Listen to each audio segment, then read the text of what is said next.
tous, je suis ravie de vous retrouver aujourd'hui pour une nouvelle vidéo. Comme vous savez, c'est notre rendez-vous mensuel. Je vous propose aujourd'hui ma sélection des sorties livresques d'avril 2021. Elle n'est bien sûr pas exhaustive puisqu'il y a des centaines et des centaines de sorties, mais je vous ai concocté voilà un petit mélange de tout ça.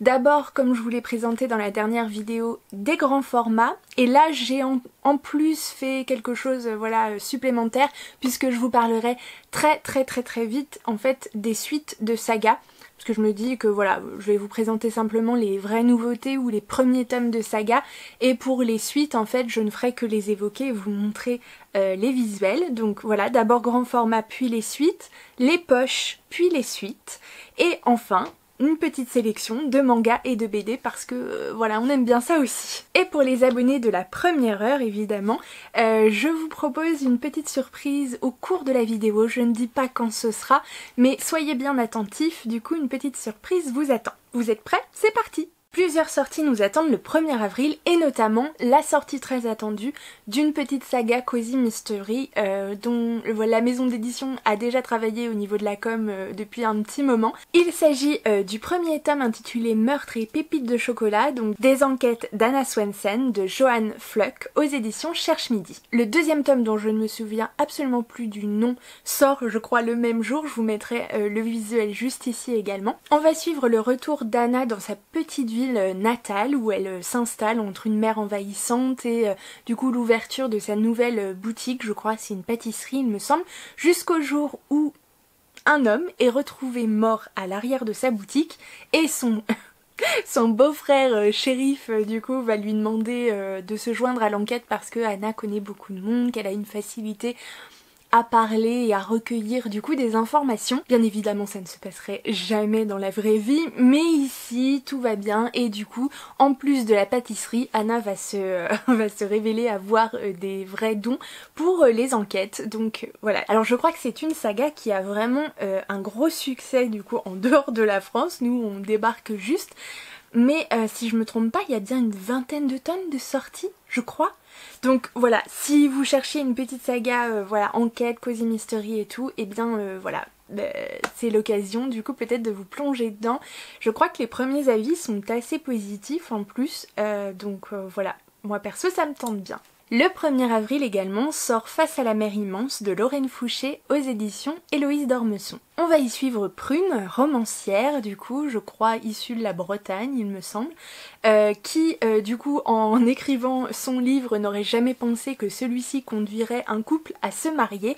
Elle est invitée à la noce et malgré le fait qu'elle ait je crois juré de ne jamais retourner sur l'île de Groix je crois, eh bien elle va faire l'effort quand même d'y aller et là-bas de toute façon impossible de fuir puisqu'une tempête va bloquer tout le monde sur l'île, tous les invités bien plus longtemps que prévu. Va s'en suivre des événements plutôt imprévus, des petites vengeances familiales, des rencontres amoureuses etc. Bref un gros chamboulement et les invités du coup vont être un petit peu malmenés de tous les côtés. Bref, ça a l'air plein d'humour d'un côté, mais peut-être aussi un côté drama, je ne sais pas. En tout cas, je ne sais pas vous, mais moi ça me tente bien. Le 1er avril encore, on passe du côté jeunesse cette fois, avec une sortie chez les éditions Pocket Jeunesse. Mon dieu, j'ai repéré ce titre grâce à sa couverture il y a déjà un petit moment. Il s'agit d'Ambre et les dragons de glace d'Heather Fawcett. On est ici sur un roman fantastique qui s'adresse à la catégorie 8-12 ans plutôt. On va y suivre donc Ambre évidemment, qui est en fait un dragon. Je crois un dragon de feu qui a été transformé par un magicien en jeune fille, on va dire ça comme ça, pour en fait la sauver puisque dans le monde d'Ambre en fait les dragons sont chassés et donc voilà, pour la sauver le magicien l'avait transformée en jeune fille. Le problème c'est qu'Ambre vit pleinement ses émotions et atteignant une certaine température, son corps s'enflamme littéralement. Voilà, ça passe pas totalement inaperçu. Donc elle va quitter l'Angleterre du coup pour se rendre je crois en Antarctique où vit sa tante. Et le problème c'est qu'en Antarctique il y a également une chasse aux dragons, donc aux dragons de glace. Et pour sauver ses semblables, Ambre va littéralement participer à la traque pour essayer de la saboter de l'intérieur et ainsi sauver les dragons de glace. Moi personnellement, voilà un récit d'aventure avec des dragons, du coup un peu de fantaisie, un parcours périlleux à travers un continent sauvage, mais Qu'est-ce qu'il nous faut de plus? 1er avril encore, on part cette fois chez Gallmeister pour un thriller policier. Il s'agit de L'île des âmes de Pier Giorgio Pulici. L'auteur nous plonge ainsi au cœur de la Sardaigne, au milieu de meurtres rituels sauvages. On retrouve les corps de jeunes filles qui ne sont jamais réclamées, jusqu'au jour où 2 inspectrices, Mara Reiss et Eva Croce, alors je ne suis pas du tout sûre de la prononciation, se trouvent mutées au département des crimes non élucidés de Cagliari et commencent sérieusement à s'intéresser à cette histoire. C'est apparemment le début d'une nouvelle saga puisque le résumé précise qu'il s'agit là de la première enquête de ces 2 inspectrices, plongées voilà, au cœur de la Sardaigne, donc dans un décor somptueux mais vraiment au milieu d'une affaire atroce, très mystérieuse, peut-être mystique aussi. Donc voilà, j'ai hâte de voir ce que ça donne. En tout cas la couverture je la trouve assez chouette. Donc voilà, pourquoi pas. On repart dans la littérature jeunesse avec le premier tome de Frost Heart, intitulé Le Chant des monstres de Jamie Littler, aux éditions Nathan. On est bien ici sur un roman jeunesse qui s'adresse voilà, aux enfants à partir de 9 ans. Donc c'est un roman de fantaisie et d'aventure qui met en scène un petit garçon, Sandre, de 11 ans, qui vit dans un monde recouvert de glace. Abandonné par ses parents, il a été mis sous la tutelle d'un Yeti. Et Sandre du coup va développer un pouvoir assez intéressant, celui de dompter les monstres par son chant. Il est ainsi recruté par l'équipage d'aventuriers qui sillonnent l'immensité à partir de leur traîneau, le Frost Heart. Une grosse sortie attendue chez Scrinéo, il s'agit de L'odeur de la pluie de Gwendoline Vervel. Ce roman young adulte va aborder des thèmes très intéressants tels que l'amitié ou encore la transidentité, mais là je fais voilà un petit alerte warning etc. puisque ce roman n'est pas à mettre non plus dans toutes les mains puisque la maison d'édition prévient que le roman aborde aussi des thèmes très compliqués tels que le harcèlement, je crois que le viol aussi. Donc voilà, attention à ne pas offrir à tout le monde, mais c'est quand même un roman young adulte qui apparemment est juste incroyable. Donc on va y suivre notamment 2 jeunes filles, Mélodie et Faustine, qui rentrent voilà, au lycée en année de seconde. Donc elles espèrent voilà, changer un petit peu la donne, comme c'est souvent le cas pour les ados dans la transition entre collège et lycée. C'est redémarrer, on l'espère, une nouvelle vie. Et donc elles vont tout faire en fait pour s'intégrer, s'intégrer aussi dans le groupe forcément des populaires, notamment en sortant avec 2 garçons je crois. 2 frères il me semble. Et on va suivre également Fred qui est un ado pour qui le collège ne s'est pas très bien passé, donc il a hâte voilà, de changer d'établissement, d'arriver dans ce nouveau lycée où normalement personne le connaît. Il espère ainsi redémarrer quelque chose sur de bonnes bases, mais malheureusement tout ne va pas se passer tout à fait comme prévu. Donc voilà, c'est l'histoire de ces 3 ados qui vont traverser bien des tempêtes et pour qui on l'espère du coup l'amitié sera plus forte que tout. Pour continuer dans la lignée des romans ados, une sortie également attendue chez Slalom. Il s'agit de Jemima Small de Tamsin Winter. On est ici donc sur un roman ado qui va aborder des thèmes comme l'humour, la grossophobie. Alors je sais que l'un mis à côté de l'autre c'est pas très voilà, logique, mais c'est le cas. En tout cas on va aborder des thèmes difficiles comme celui de la grossophobie qui est un thème trop rarement abordé je trouve dans les romans, que ce soit d'ailleurs ado ou autre. Et donc c'est un roman qui est conseillé à partir de 10 ans, dans lequel on va suivre Jemima Small, qui est une jeune ado de 13 ans, qui est brillante, pleine d'humour, mais qui se sent régulièrement rabaissée par les remarques du coup de ses camarades sur son poids. Et donc face à cette grossophobie, on va pouvoir découvrir ici une ode à la rencontre, à la découverte de soi, de manière touchante et de manière drôle. Je crois que c'est Steph de la chaîne Piketty Booking qui l'avait découvert en VO et qui vraiment avait eu un gros coup de cœur sur ce titre. Donc je suis plutôt ravie de pouvoir enfin le découvrir en VF. On continue cette fois chez PKJ avec une sortie young adulte, du coup qui me fait de l'œil, mais qui me fait de l'œil. Il s'agit d'Assoiffé de Tracy Wolff. On est ici sur un young adulte, donc fantasy plutôt, et quand je vais vous parler du résumé, vous allez me dire mais moi j'ai tout de suite pensé à un autre titre. Je me suis dit quoi, est-ce que ça va être une redite, je ne sais pas. Mais du coup, même en me disant que ça ressemble quand même étrangement à une saga très connue, je suis quand même hypée pour aller découvrir ce titre. On va suivre Grace, une jeune fille du coup qui va se retrouver dans un lycée, le lycée de Katmer je crois. Donc c'est une jeune fille plutôt banale, plutôt classique, qui se retrouve dans un lycée entourée... Et là je le sais que vous allez savoir de suite à quoi je pense, de vampires mais aussi de loups-garous et bien sûr d'autres êtres surnaturels évidemment. Donc voilà, la seule humaine au cœur de cette population totalement surnaturelle et voilà, qui semble avoir tous un petit peu une certaine envie de la tuer, étonnamment. Et voilà, jusqu'au moment où elle va rencontrer Jackson, un vampire très énigmatique. Est très séduisant évidemment, et le fait que ces deux personnages se rapprochent pourrait mettre voilà, tout le monde en fait en grand danger. Voilà, et donc voilà, il y a peut-être une force aussi mystérieuse qui se servirait de Grace comme appât. Enfin bon, je trouve ça... On est sur un truc, on va pas se mentir, qui n'est pas révolutionnaire, on en a vu un million comme ça, et honnêtement voilà, ça a quand même des grosses réminiscences. En tout cas via le résumé, avec la saga Twilight évidemment. Mais ça n'empêche que je suis très curieuse de découvrir ce titre aussi, honnêtement. Je suis assez hypée. Je sais pas vous, mais moi je suis hypée.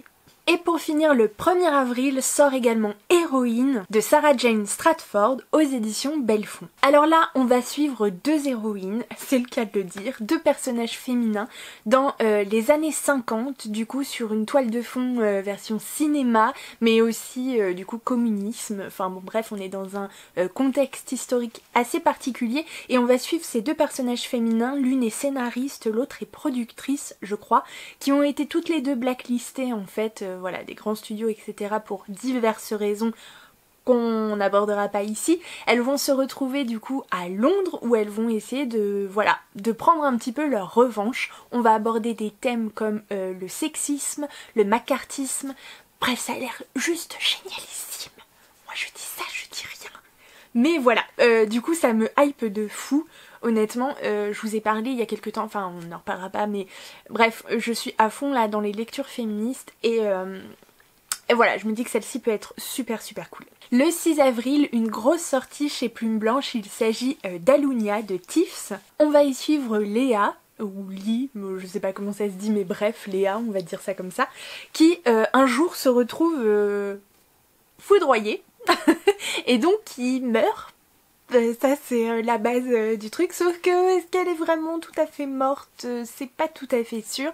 Elle va se retrouver devoir prêter allégeance à un groupe de rebelles et notamment à leur chef qui s'appelle Zam. Voilà l'histoire d'Alunia où magie ancestrale et technologie se mêlent et où il y a une histoire sur les âmes etc. Enfin bon bref, je vous fais un résumé très nul, très moche, mais franchement il a l'air superbe. Par contre je ne sais pas si c'est un premier tome ou si c'est un one shot. Je vous avoue, donc là à voir, mais en tout cas la couverture est magnifique. Je crois qu'il est illustré du coup par l'autrice qui est aussi illustratrice, enfin bref. Donc voilà, du coup là à vous de voir si vous allez pouvoir résister ou pas. Le 7 avril sort du coup un gros thriller apparemment. Il s'agit de Sous mes yeux de K.L. Slater aux éditions Hauteville. On va y suivre notamment Rose qui, dans son enfance en fait, était partie se promener je crois en forêt avec Billy, son petit frère il me semble, qui était en train de jouer au cerf-volant jusqu'au moment où en fait Billy a disparu. Les recherches se sont poursuivies, il n'a jamais été retrouvé, en fait son corps a été retrouvé je crois 2 jours après. Et on va retrouver Rose du coup 16 ans plus tard qui n'a absolument pas bougé de là où elle était. Elle n'a jamais pu se résoudre à quitter la maison familiale, elle vit dans une totale culpabilité en laissant totalement sa vie en sourdine. Jusqu'au jour où Rose en fait va se lancer à la rescousse de son voisin et ami d'enfance qui a fait un malaise et elle va alors faire une découverte bouleversante qui va lui faire prendre conscience que sa vie est en danger. Le 7 avril encore, on va retrouver Lettre à toi qui m'aime de la célèbre Julia Thévenot chez Sarbacane. On est ici sur un petit contemporain yogi adulte très court puisque, enfin très court, on s'entend hein, par rapport à d'autres évidemment. Je crois qu'on est sur 120 pages à peu près.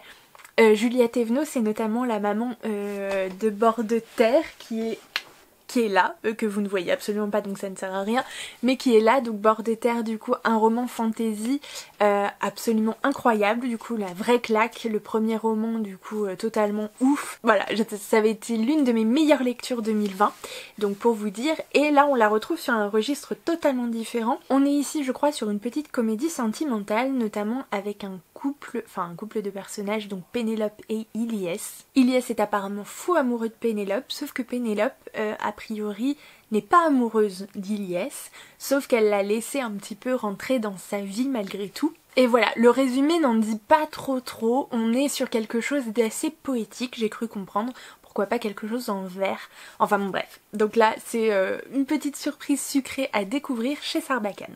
Le 8 avril, une nouvelle sortie PKJ avec L'île de Vincent Villeminot. On est ici sur un roman young adulte de 456 pages je crois, où voilà, sans rentrer dans les détails du résumé, je crois qu'on va suivre un groupe d'adolescents coincés sur une île.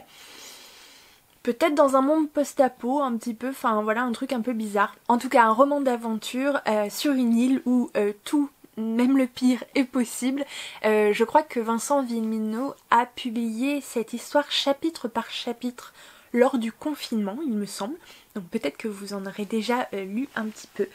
Et ce sera le moment de les découvrir du coup en entier chez PKJ. Le 14 avril, alors là, une sortie... Je pensais pas que voilà, je pourrais avoir un coup comme ça de cœur avant même d'avoir lu le livre, mais vraiment c'est quelque chose qui me fait très envie. Chez Flammarion Jeunesse sort Le Chant de Loun de Koshka. On est ici sur un petit livre jeunesse qui va aborder notamment le thème de l'autisme. Dans ce petit livre on va suivre Henri, du coup Henri est un botaniste qui rencontre un jour Loun, une petite fille autiste, et qui se demande si la perception de Loun est différente de celle qu'il a de la nature et de ses secrets. Henri va alors se donner la mission auprès de la classe de Loun, faire voir au-delà de la barrière de la différence afin que chacun s'ouvre au monde. Il ne m'a pas fallu feuilleter beaucoup des premières pages disponibles sur le net pour avoir déjà un coup de cœur, rien qu'en lisant la petite préface, la petite note de l'auteur notamment, qui parle de son fils, je crois Mathieu, qui a été diagnostiqué autiste Asperger, et voilà, c'est une vraie lettre d'amour qu'il lui écrit, et ça m'a déjà bouleversée, donc du coup je me dis que voilà, ça doit être assez magnifique, très doux, très lumineux, très humaniste, et on n'en demande pas plus. Le 15 avril, grosse sortie chez De Saxus, encore, oui, vous le savez, encore De Saxus, c'est une catastrophe. Je l'ai dit il y a pas longtemps, du coup, à l'une d'entre vous, je suis très faible vis-à-vis des sorties de Saxus, mais là vous allez comprendre quand même que le thème est particulièrement intéressant. Il s'agit du premier tome de la Duperie de Guenièvre, intitulé L'Ascension de Camelot, de Kirsten White. Alors là, je ne rentrerai pas non plus dans le gros détail, on est ici sur une revisite du mythe de Camelot évidemment, et vous vous doutez bien que Guenièvre va y jouer un rôle prépondérant, bien plus que dans le mythe arthurien de base. Et donc voilà, avec une Guenièvre bien plus badass, bien plus forte, bien plus... voilà. Bref. on en parle après le 15. Voilà. Le 15 avril également, une sortie, alors rien à voir avec ce que je vous ai présenté jusque là, puisqu'il s'agit du coup d'un essai. Il s'agit d'Isis, déesse mère de Rome et d'Égypte, de Leslie Jackson, aux éditions Danaé. Si comme moi vous êtes absolument fan de mythologie et notamment de mythologie égyptienne, eh bien écoutez, ce livre a l'air juste magnifique et qui va retracer l'histoire de cette déesse, quand même l'une des déesses principales du panthéon égyptien, à travers l'étude de textes anciens égyptiens mais aussi d'auteurs classiques. On passe au 22 avril avec la sortie de Souvenirs de Marnie de Joanne G. Robinson aux éditions Monsieur Toussaint Louverture. Alors comment résister à cette somptueuse collection que nous propose Monsieur Toussaint Louverture d'un classique, après du coup Anne de Green Gables et la suite évidemment. On nous offre ici une superbe édition d'un grand classique, d'ailleurs qui a été adapté en 2014 par les studios Ghibli, que je n'ai pas encore gardé mais qui est sur ma liste pour être honnête. Donc voilà, je ne sais absolument pas ce que ça raconte. De souvenirs comme ça, je crois qu'on suit une petite fille qui est assez assez timide, assez renfermée sur elle-même, qui va découvrir une nouvelle amie, qui va l'entraîner dans mille et une aventures, jusqu'au jour où cette amie, Marnie, donc, va disparaître. Si on retrouve la même douceur, la même poésie, la même tendresse que j'ai pu découvrir en fait dans les premiers films d'animation que Ghibli a adaptés, moi je signe tout de suite. Et le 29 avril, je suis super heureuse de dire que cette fois c'est sûr, enfin j'espère. Mais en tout cas cette fois c'est bien annoncé. Le 29 avril va sortir le premier tome de la saga Daevabad, donc la Cité de laiton de S.H. Chakraborty aux éditions de Saxus. Alors sans vous faire de résumé, hein, évidemment, on est ici sur une saga fantasy, je crois, orientale. On va avoir de la magie, on va avoir du désert, on va avoir des cités, voilà, en huis clos, ça va être génial. On continue avec les suites de saga. Le 1er avril sort Qui meurt, qui fait suite à Qui ment de Karen M. McManus. Je rigole parce que je l'ai répété 40 fois. Aux éditions Nathan. Le 7 avril, vous pourrez retrouver le tome 4 de la saga Charakai, du coup intitulé Sous les branches d'Adi Charas de Bradley P. Beaulieu aux éditions Brajlon. Le 7 avril, encore une fois, vous pourrez retrouver Biberon Vodka et Déambulateur de Céline Olinsky aux éditions Larousse Roman, qui fait suite à Rupture Tarot et Confiture qui doit être juste derrière. Le 7 avril encore, le tome 2 de Starfell intitulé Violette Dupin et le souvenir oublié de Dominique Valente aux éditions Casterman. Puis le 9 avril, la partie 2 du tome 2 de Surnaturel de J-Swan aux éditions Inceptio. Le 14 avril, ce sera Le Roi Maléfique qui fait suite au Prince Cruel d'Holly Black chez Rajo. Le 28 avril, il s'agira de la suite de la saga Rule, intitulée donc ce tome 2 Rise, vous remarquerez cet accent absolument impeccable, d'Hélène Goodlet aux éditions Bayard. Le 28 avril encore sort le tome 2 de la saga L'Agence Monde Étrange, intitulé Aux frontières de l'océan de L.D. Lapinski aux éditions Hachette Roman. Accrochez-vous, on arrive bientôt à la fin. Le 29 avril arrive le tome 6 de la saga L'Antimagicien, intitulé Hors la loi de Sébastien de Castel aux éditions Gallimard Jeunesse. Et pour finir enfin, le 29 avril sort le tome 2 de Sous les sabots des dieux de Céline Chevet aux éditions du Chat Noir. Ça y est, maintenant on va passer aux sorties poche. Le 1er avril sort chez Pocket Nos Résiliences d'Agnès Martin-Lugan. Dans cette histoire, on va suivre un couple, Xavier et Ava, qui sont ensemble depuis très longtemps, très heureux en couple. Ils adorent leur boulot. Elle s'occupe d'une galerie d'art, je crois. Lui est vétérinaire, il me semble. Quelque chose comme ça. Jusqu'au jour où Xavier, en fait, a un accident, enfin, provoque un accident. Et voilà, la culpabilité, en tout cas potentielle, lui le fait s'occuper très rapidement de la jeune fille qu'il a renversée, je crois, en moto. Enfin, bref. Et voilà, ça va être l'histoire du coup de ce couple dans cette période très très compliquée, de cette jalousie que peut développer Ava vis-à-vis de la jeune fille dont s'occupe son mari. Voilà, c'était une sortie qui m'avait vraiment fait de l'œil quand il était sorti en grand format. Donc je me dis peut-être que c'est l'occasion de le découvrir à ce moment-là. Le 1er avril encore chez Gallmeister, cette fois on va pouvoir découvrir Handsome Harry de James Carlos Blake. On est ici sur une revisite de l'histoire bien réelle du gang Dillinger. Donc on va pouvoir suivre cette folle cavale de ces braqueurs de légende dans l'Amérique des années folles. Le 7 avril, on va pouvoir découvrir le premier tome d'un policier. Il s'agit de Dodgerland, dont le premier tome s'intitule Faux pas, de Maria Adolphson, aux éditions J'ai lu. On va suivre une inspectrice qui, le lendemain de la fête de l'huître, ça pose le contexte direct, se réveille dans un hôtel avec une gueule de bois carabinée à côté en fait de son chef avec qui les relations ne sont pas tout à fait au beau fixe, donc le réveil est, comment dire, légèrement compliqué et ça va pas s'arranger lorsqu'une jeune femme, une femme en tout cas, va être retrouvée morte, et on va soupçonner très vite, en tout cas il y a un lien avec du coup le chef de l'inspectrice, et l'inspectrice en fait va devoir enquêter, mais elle a pas très envie de révéler en fait que la Libye de son chef c'est elle. Donc voilà, bref, c'est le premier tome d'une saga, voilà, je pense un peu les thrillers un peu voilà, dans les grands froids et tout, ça a l'air trop bien.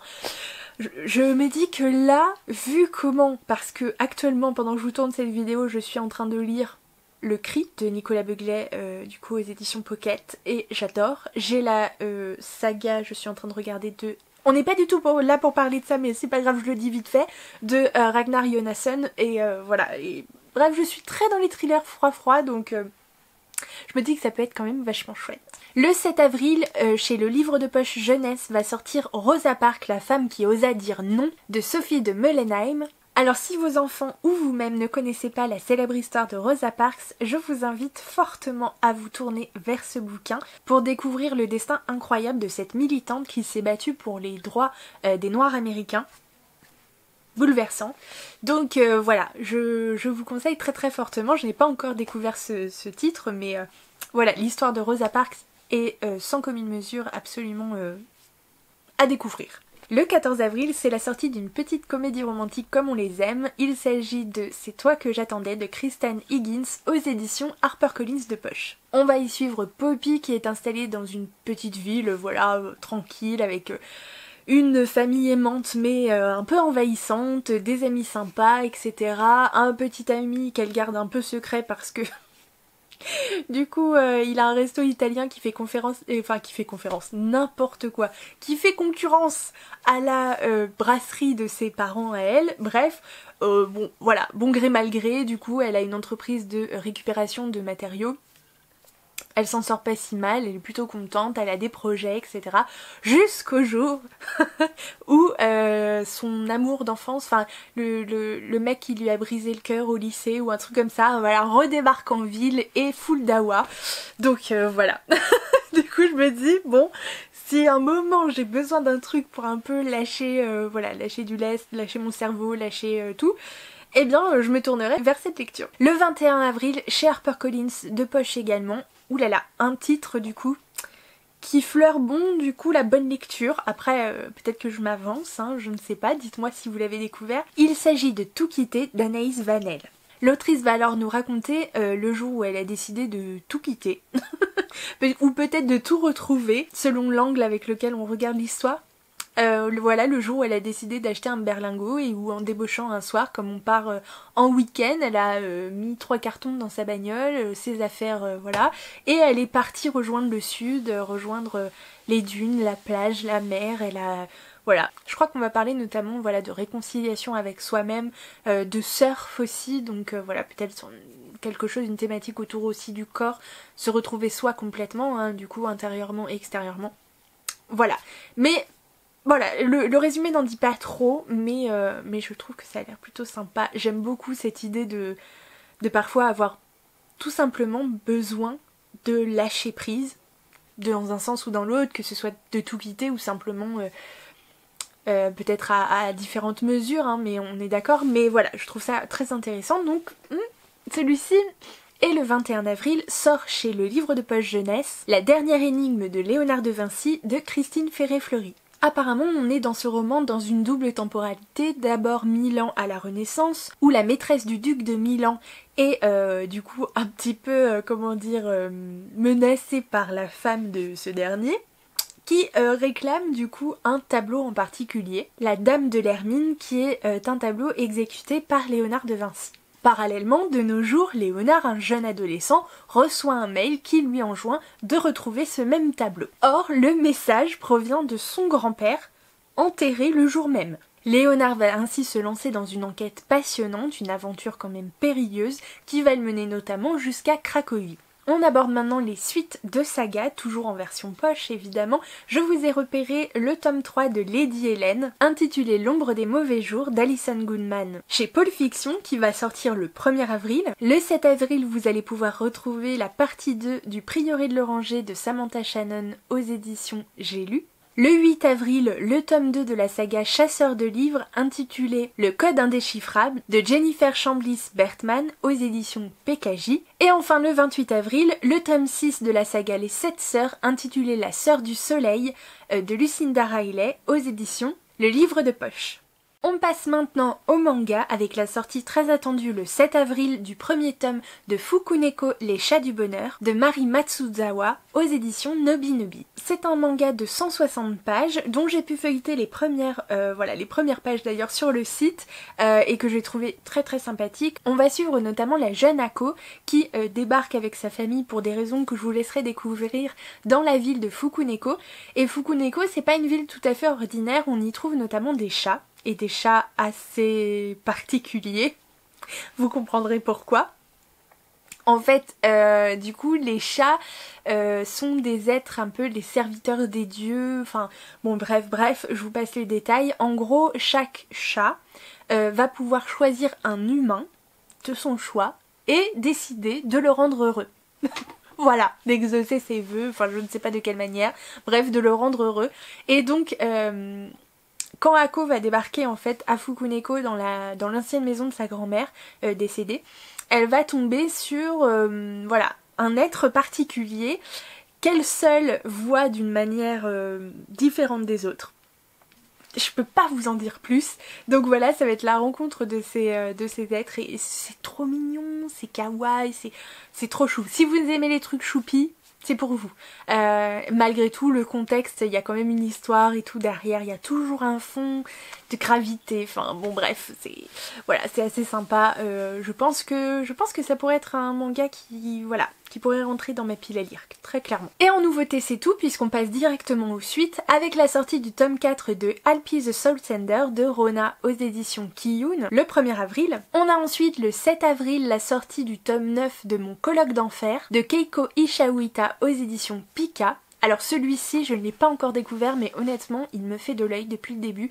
Je sais qu'on est sur... Je vous passerai pas le résumé, mais ce que j'aime assez, c'est que j'ai entendu dire que dans ce manga-là en particulier, contrairement à beaucoup d'autres, le consentement est très très important, et on est sur une histoire d'amour en fait entre une jeune adolescente et un homme qui est quand même un peu plus âgé, hein, qui est plus de la majorité. Bref, et au lieu de se lancer dans un truc qui peut devenir très très bizarre, il lui met un stop en lui disant qu'il ne se passera rien tant qu'elle ne sera pas majeure. Rien que sur ce postulat-là de départ, je trouve que ça peut quand même être pour une fois super cool de pas avoir comme ça cette problématique, voilà. Donc, voilà.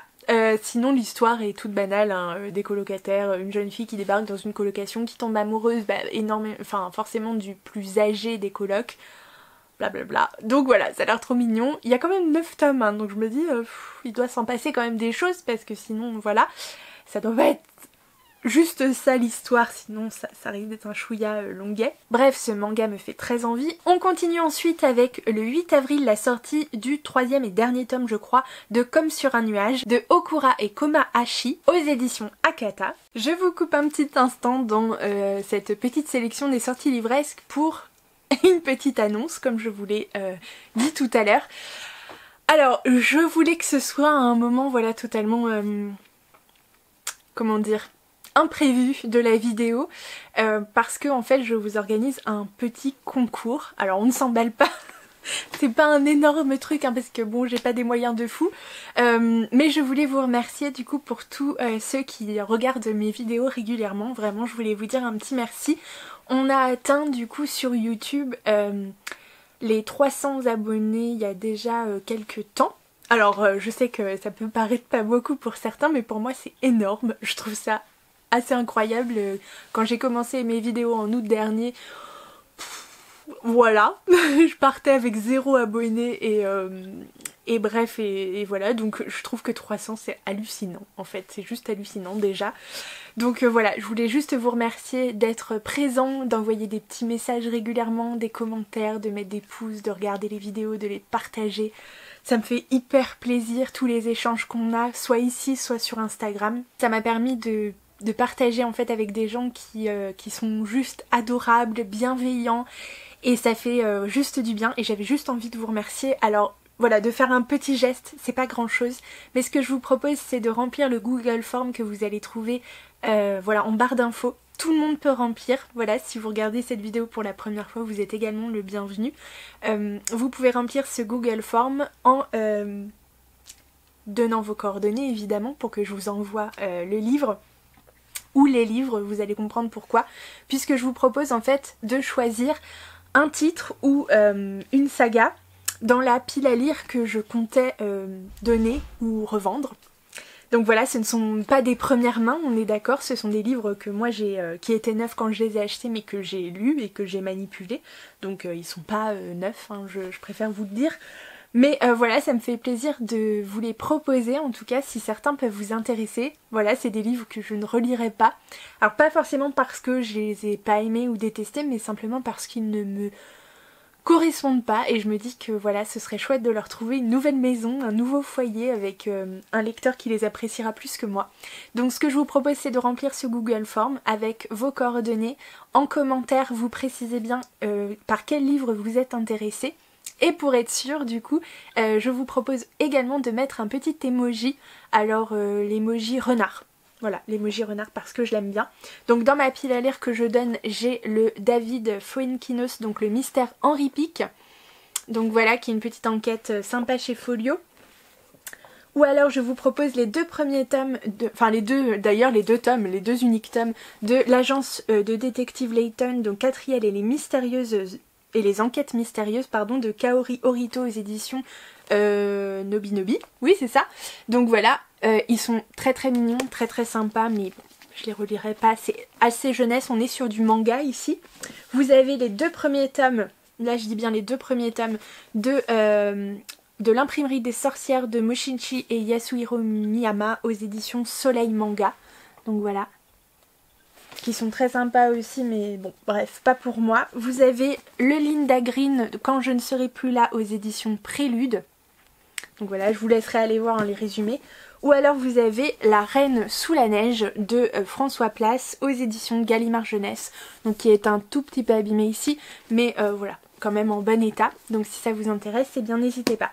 Voilà, donc si vous voulez participer à ce petit concours pour gagner l'un de ces livres, eh bien remplissez le Google Form en barre d'infos. Je ferai le tirage au sort je pense dans une semaine. À partir du moment où je posterai cette vidéo, vous aurez une semaine pour remplir le Google Form. Je vous mettrai la date de fin évidemment en barre d'infos. Donc voilà, je vous laisse reprendre la vidéo des sélections, de la sélection des sorties livresques d'avril 2021. Je vous fais plein de gros bisous. Le 9 avril sortira également le tome 2 de Love Fragrance de Kintetsu Yamada aux éditions Kana. Alors ce manga je l'ai vu passer il y a quelques temps, je vous avoue je ne l'ai pas encore lu. Je sais pas ce que j'en pense honnêtement. Le concept en fait, l'histoire de base est tellement surprenante et bizarre aussi que du coup voilà, je suis curieuse mais dubitative en même temps. Vous voyez, je suis dans un entre-deux. Pareil, j'ai pu feuilleter les premières pages de ce manga et voilà, sans vous faire l'histoire, on est sur quelque chose, une comédie romantique, hein, clairement une histoire d'amour entre une jeune femme qui est atteinte, alors je ne sais plus le terme médical, mais en gros elle a une sueur très très abondante, enfin elle transpire énormément, ce qui la complexe énormément. Et elle travaille dans une boîte qui fabrique des produits de beauté, je crois, des savons, etc. Enfin bon, bref, logique. Et elle va tomber du coup, voilà, au détour d'un hasard, enfin bref, sur la personne du coup qui est le nez de l'entreprise. Donc vous savez, les parfumeurs et tout, on appelle ça, enfin les gens qui travaillent sur les parfums, sur les odeurs, on appelle ça des nez, puisqu'ils ont un odorat très développé. Et ce jeune homme va complètement être obsédé par l'odeur, du coup, de son odeur corporelle à elle. Et bref, voilà. Mais quand je dis obsédé, c'est obsédé, hein, vraiment, c'était bizarre. C'est vraiment bizarre. Et du coup, ce qui est très étonnant, c'est qu'en tout cas dans les premières pages que j'ai pu lire, en fait, on alterne vraiment un visage sur ce personnage masculin très très déroutant, où d'un coup, même graphiquement, il a un visage très sympathique, voilà, et d'un autre côté, on dirait un fou furieux, enfin, un psychopathe, voilà, c'est le mot que je cherchais, un psychopathe, un vrai psychopathe. Donc en fait on s'attache et après, enfin c'est très bizarre, très très bizarre, j'avoue, je suis curieuse mais un peu perplexe. Et pour finir, le 15 avril sort le tome 5 je crois de BL Métamorphose de Kaori Tsurutani aux éditions Kiyun. Et on finit enfin avec les bandes dessinées. Le 7 avril sort le volume 1 de Téléportation Incorporated. Voilà, on va laisser comme ça, Téléportation Inc. Point. Donc le volume 1 intitulé Perdu en translation de Latil et Sordet aux éditions Draco. On est ici sur une BD science-fiction, presque space opéra, dans un monde dans lequel la téléportation est devenue une réalité. Je vous laisserai aller voir le résumé, mais on va suivre une héroïne qui a l'air un petit peu badass et ça a l'air trop bien. On peut d'ores et déjà feuilleter les premières pages sur le site de Draco et je vous invite fortement à aller le faire parce que ça promet. Dans un monde où la téléportation est bien devenue une réalité mais nécessite quand même une certaine gestion des échanges et c'est le travail de la compagnie de téléportation galactique. Alors quand certains clients croient pouvoir comme ça utiliser ce mode de transport voilà, pour fuir un peu le système, les problèmes, etc. c'est le travail de la compagnie de réagir assez vite et assez fort. Elle possède ainsi un corps d'élite composé à la fois d'espions et de détectives et ses enquêteurs hors pair sont chargés de retrouver et de ramener les clients ou les voyageurs perdus ou en fuite. Et on va notamment suivre la plus compétente et la plus badass de ses agents, Lubia Torel. Le 23 avril sort chez Dargo Le Jardin Secret de Manon Bégon. Dans cette bande dessinée absolument magnifique de 96 pages, on va suivre notamment Marie, une petite fille orpheline qui a perdu ses parents en Inde, qui va se retrouver, je crois, recueillie par un oncle en Angleterre, voilà, qui est malheureuse, qui est renfermée, qui est malingre, qui est désagréable et qui, grâce à la découverte d'un jardin absolument merveilleux, qui va voilà, s'ouvrir un petit peu au monde, qui va avoir son premier ami. Oh, enfin, je trouve ça bouleversant de dire ça comme ça, enfin bref, d'avoir un premier ami, c'est fou. Voilà, et qui va peu à peu du coup s'ouvrir, changer, évoluer et voilà, et s'épanouir et du coup c'est une ode à tout ça. Donc voilà, ça a l'air juste magnifique, donc à noter. Le 23 avril chez Dargo encore une nouvelle sortie, celle de Hématite, dont le premier tome s'intitule Sérénade, de Victoria Maderna et Federico Piatti. On est ici sur une bande dessinée de 72 pages d'heroic fantasy fantastique, où on va suivre Hématite, une petite vampire sombre et un peu rebelle, qui alors qu'elle descend d'une illustre famille de vampires, va faire un peu voilà le malheur de ses parents en déclarant que à la place de sang chaud, en fait, elle préfère les soupes de légumes.